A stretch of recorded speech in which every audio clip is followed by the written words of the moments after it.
Hi, welcome to Storytime. I'm Miss Karen, the Children's Librarian at the Oakmont Carnegie Library, and this week we are focusing on art.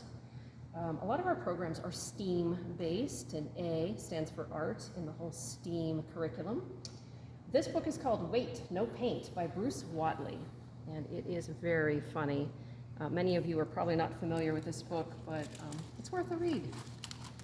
So it takes a basic fairy tale of the Three Little Pigs, and it's a twisted tale. So they have a little bit of fun with this, with art.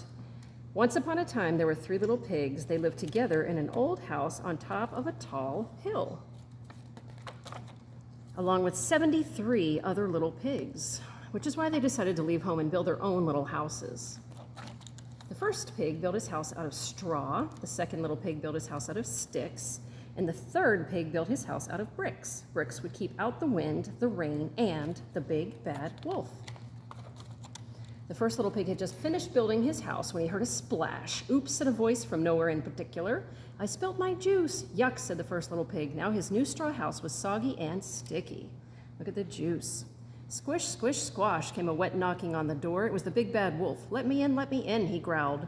No, not by the hair of my chinny chin chin, squealed the pig. Then I'll huff and I'll puff and I'll blow your house in, said the wolf. But before the wolf could do anything, the house collapsed with a big wet plop, and the little pig took off as fast as his little piggy legs could carry him. The second little pig had just finished building his house when the first little pig came running up. There's a wolf after me, he gasped.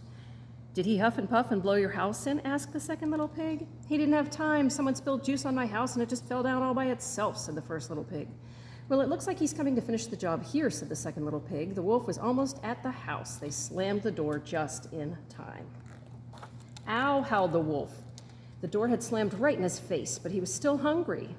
Let me in, he began, clutching his nose. Or yow, yuff, and now nuff, and wait, I've got to redo the nose, interrupted a voice from nowhere in particular.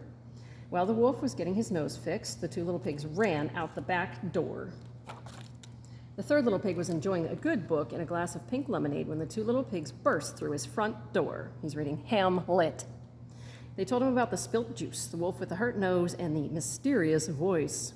The third little pig jumped up and bolted the door. I know who the voice is, he said, turning white as a ghost. It's the illustrator. Yes, it's me. I'm the one who is painting this story, said the voice, who was indeed the illustrator, and I'm sorry to tell you, but I just ran out of red paint. Without it, I can't make you pink. That's why you've all turned pale. The first pig felt so faint he had to sit down. The third little pig was not happy. This is embarrassing, he said. We have to have some sort of color. You can see the empty red tube up there. Suddenly, the three little pigs felt queasy, like they were riding on a boat of stormy seas. They looked at one another and gasped. They were green, green all over. Green, you made us green, cried the third little pig. You don't like it, said the illustrator. The three pigs shook their green heads. Well, I'll try to think of something else, but be careful, the illustrator continued. The wolf is coming.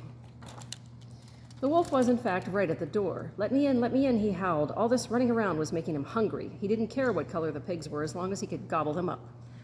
No, not by the green hair of our green chin, said the pig. Well, then I'll huff and I'll puff and I'll... How's this? Interrupted the illustrator. The wolf peeked through the window and howled with laughter. The illustrator had made the third little pig patterned. This is not funny, said the third little pig to the illustrator. Now I'm bleeding into the furniture. You see, he said when the first pig sat on him, I'm starting to feel like a real clown. Suddenly the third pig looked like a clown. Uh-oh, said the first little pig. I think the illustrator misunderstood you. The second little pig explained to the illustrator that the third pig said that he felt like a clown, not that he wanted to look like one. Oops, said the illustrator, and he made the third little pig pale again. On the other side of the door, the wolf was still hungry, so he huffed and he puffed some more, but he just could not blow the house in. So he decided to climb down the chimney instead. The three little pigs heard the wolf on the roof. Quick, let's build a fire, said the third little pig. That'll keep him out. They're pale again. They put more and more wood on the fire so it would get red hot and, wait, no paint, said the second little pig. No red paint. No red paint meant no fire. No fire meant the wolf would come down the chimney and gobble them up.